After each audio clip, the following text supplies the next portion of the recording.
¿Qué tal? Vamos a hacer un repaso del caso de Sheila para reforzar el tema de conceptualización cognitiva y vamos a hablar también un poco de lo que se ve en la clase 2, que es establecer objetivos.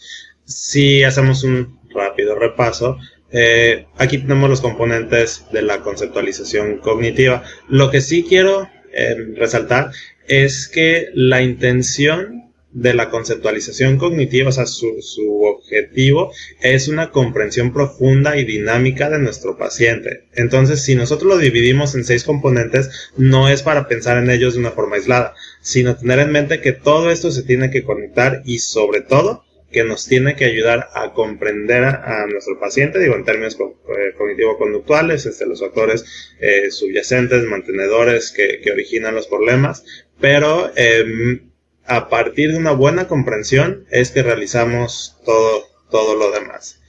Entonces, bueno, aquí tenemos el caso de Sheila y más que resolver este caso, vamos a verlo como un proceso ya de una primera sesión, una primera entrevista. Entonces la idea es que cuando preguntamos sobre el motivo de consulta, aquí sí es un poco libre. Sí dejamos que la persona de alguna manera se exprese, nosotros dando cierta guía, cierta dirección, pero bueno, aquí nosotros estamos atentos a lo que la persona nos va diciendo. En el caso de Sheila, varias cosas que nos va diciendo pues, corresponden a lo que estamos buscando en nuestra conceptualización. Entonces ella se describe como miedosa, insegura, sabemos que eso es un problema.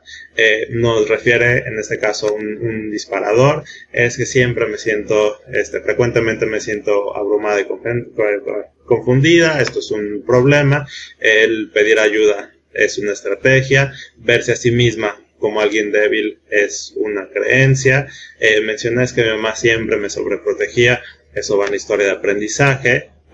Permitir que otros tomen decisiones por ella es una estrategia y así nos vamos. Entonces, conforme vamos escuchando el relato, nosotros vamos identificando qué va en dónde. Aquí dice, bueno, es que si subyugo mis necesidades, los demás me permiten estar ahí, eso es una creencia intermedia.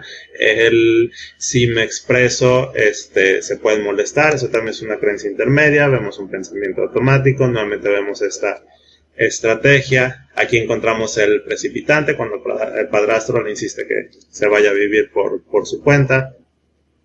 Dificultad para vivir sola es un problema. Seguimos con esta idea de vivir sola como precipitante. Ansiedad generalizada, colitis y problemas de sueño son problemas. Y también en esta situación de la relación terapéutica encontramos estrategias y el problema. Entonces, si pasamos tal cual la información de nuestros componentes, entonces vemos que identificamos varios problemas. Modelos cognitivos como tal no aparecieron y eso lo vamos a repasar. Identificamos algunas creencias intermedias. Las creencias intermedias las podemos dividir en dos. Unas que están más hacia el lado de interpretar y otras que están conectadas a mis estrategias para lidiar. Repito, eso ahorita lo vamos a profundizar. Sí escuchamos algunas creencias centrales, muy poco, pero surge algo sobre historia de aprendizaje y el precipitante. Entonces el primer paso es establecer una lista de problemas. Repito, esto es lo que escuchamos. Lo que queremos hacer cuando ya tenemos como nuestra primera lista de problemas es el identificar qué corresponde a dónde, qué tipo de síntomas o problemas son, o también preguntarnos si se pueden agrupar. Entonces aquí, por ejemplo, vemos que tanto miedo e inseguridad como eso que ella reporta, como sentirse abrumada y confundida, tiene componentes tanto emocionales como cognitivos y hacen referencia más a ella con ella misma. No poderse valer por sí misma, falta de asertividad, incapacidad para tomar decisiones, tiene componentes tanto cognitivos como conductuales y esto lo podemos relacionar con temas interpersonales, cómo se relaciona con los demás. Y estos últimos 3 los pondríamos más como síntomas o consecuencias de la situación. Si esta es una primera entrevista, nosotros ya escuchamos eso, hay otras preguntas que nos hacemos. Como les decía, estos problemas, ¿cómo los puedo acomodar o cómo los puedo agrupar? O sea, en mi lista de problemas tengo 2, o sea, que es el mismo tema, pero que simplemente lo estoy repitiendo, son 2 caras de la misma moneda. Entonces, ¿cómo los acomodo? Que me ayuda a entender esos problemas. También, ¿qué otros problemas pueden haber que a lo mejor no han surgido? Nos preguntamos, dada la situación que nos está planteando, ¿qué otros problemas tendrían sentido? En el caso de Sheila nos podemos preguntar, ok, pero entonces, ¿y qué pasa con sus actividades que le generan sensación de logro? Un poquito más, o sea, en el área social entonces sí está teniendo problemas, vamos a explorarlo un poquito más. Pensar en psicopatología, ok, lo que nos platica, tendría sentido explorar síntomas de depresión. Se menciona ansiedad generalizada. Hay otros trastornos de ansiedad, podemos pensar en ansiedad social, por ejemplo.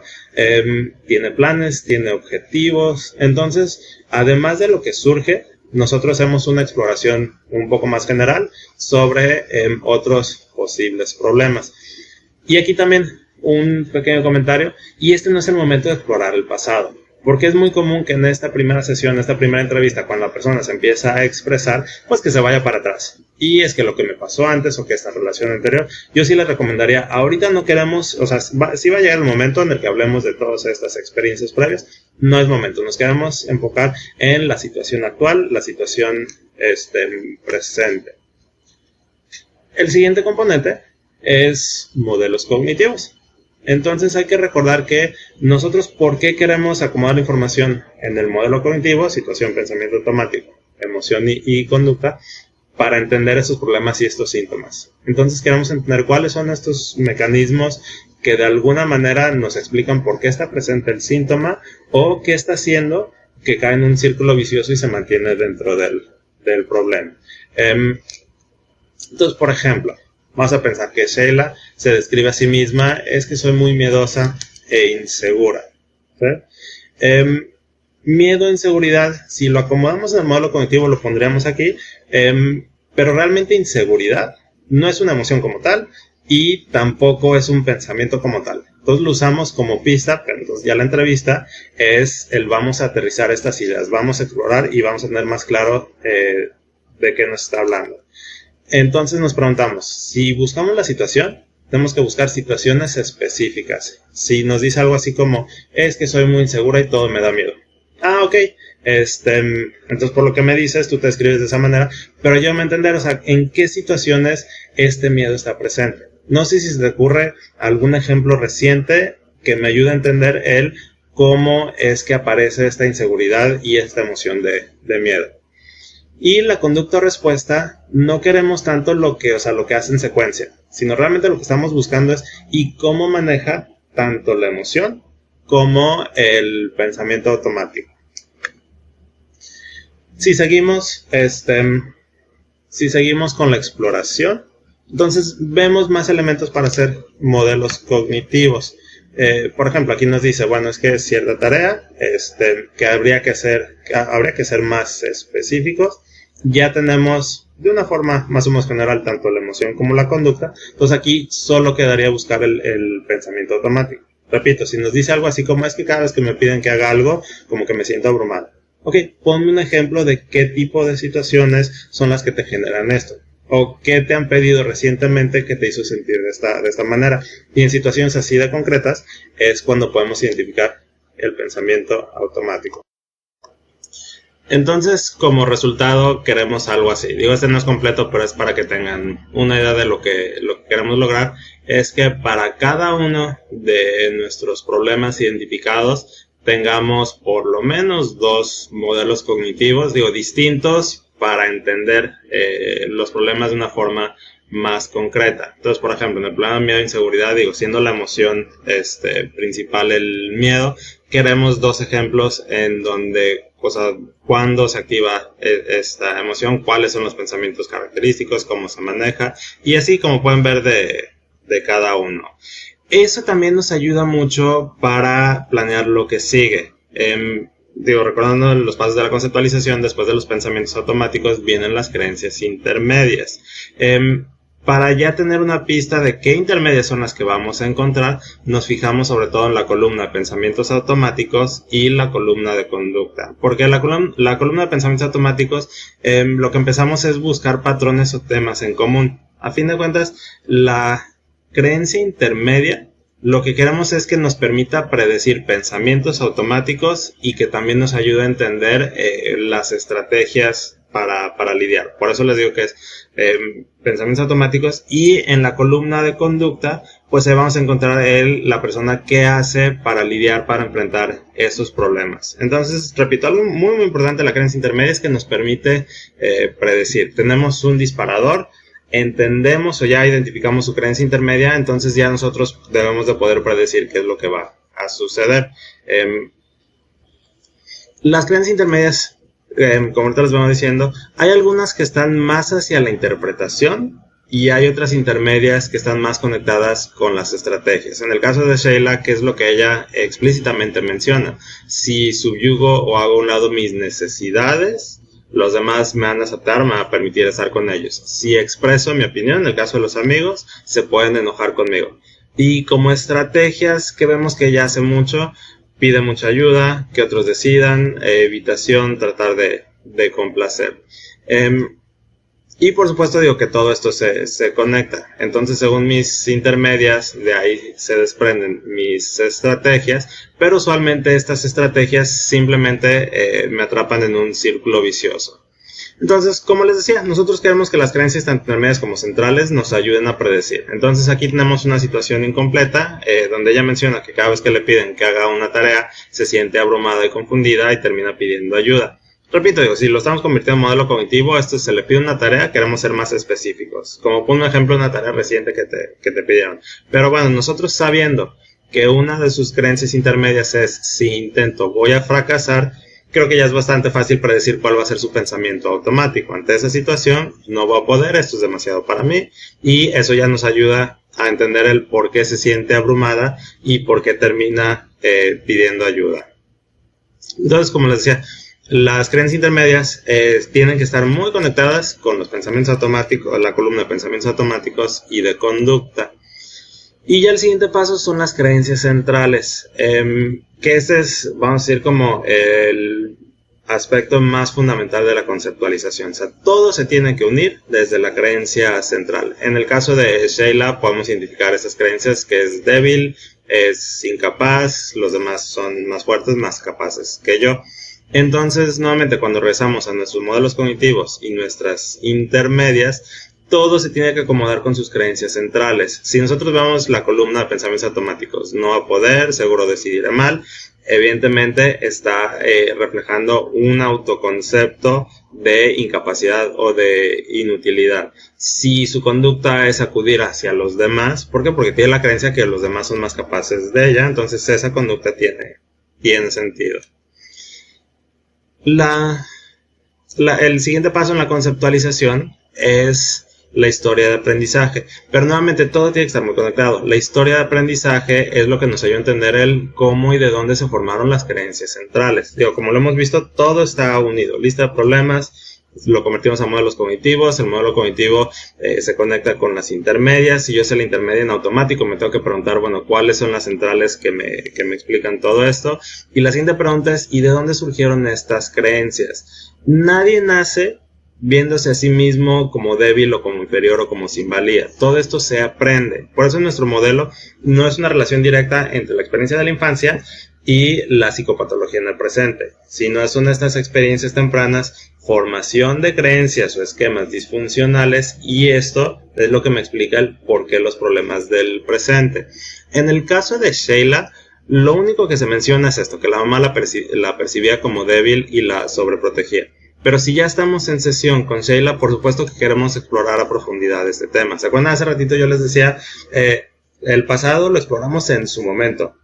Este es el momento. Cuando ya nosotros hicimos nuestros problemas automáticos, intermedias, ya tengo una hipótesis de mi central, esto me ayuda a confirmar si la central que yo estoy sospechando realmente es esa. Porque me tiene que checar desde ambas partes, que me explique los pensamientos automáticos y las intermedias, pero que también su historia de aprendizaje sea congruente con esas creencias centrales. Entonces, si Sheila nos está diciendo que la mamá siempre fue sobreprotectora, lo queremos explorar y le queremos pedir ejemplos de cuando sucedía y ella cómo se sentía, y cuando veía a sus compañeros hacer ciertas cosas que ella no la permitían hacer, cómo se sentía y cómo lo interpretaba, y eso ella que percibía, que decía de sí misma, etcétera. Entonces la historia de aprendizaje sí se explora, sí la exploramos bastante, pero con la visión de que necesitamos entender de dónde y cómo surgieron las creencias centrales.